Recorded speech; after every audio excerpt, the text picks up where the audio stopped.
Good morning সকলকে। আজকে আমি শেয়ার করব খুবই সহজে বানিয়ে ফেলা যায় এমন একটা পনিরের পদ্ধতি। যখন আমার একদম ইচ্ছা করে না রান্নাঘরে গিয়ে রান্না করতে, সেই দিনগুলোতে আমি এরম জাতীয় কোনো তরকারি বানিয়ে ফেলি, যেটা রুটি দিয়ে বা পরোটা দিয়ে খেতে খুবই ভালো লাগে। তার জন্য আমি আজকে যেটা করব, পনিরটা কেটে নেব পিস করে, তার সাথে কেটে নেব কিছু সবজি যেমন ক্যাপসিকাম, টমেটো, পেঁয়াজ, একটুখানি রসুন এবং কাঁচা লঙ্কা পেস্ট করে নেব। এবং পেঁয়াজটা ভালো মতন কেটে নেওয়ার পর বা সমস্ত সবজি কেটে নেওয়ার পর তখন আমরা একটা পাত্রর মধ্যে একটু বেসন নেব এবং সামান্য কর্নফ্লাওয়ার নেব। কর্নফ্লাওয়ার এবং বেসনটাকে পেস্ট বানিয়ে নেব, যে পেস্টটার মানে পুরো সবজিটাতে আমরা মাখাবো, মানে আলাদা করে কিছু ভাজবো বা এরকম নয়।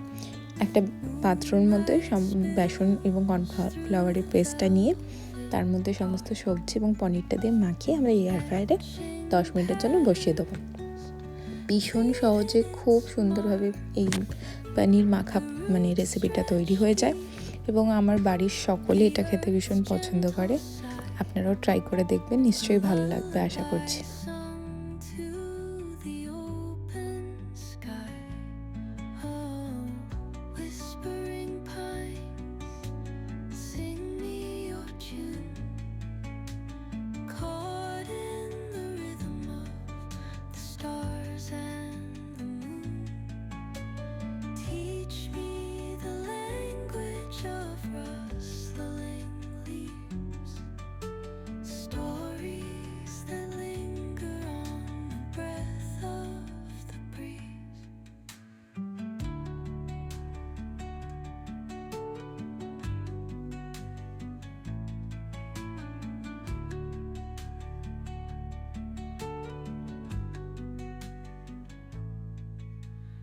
Dawn paints gold on the mountain's crown, while rivers whisper truth as they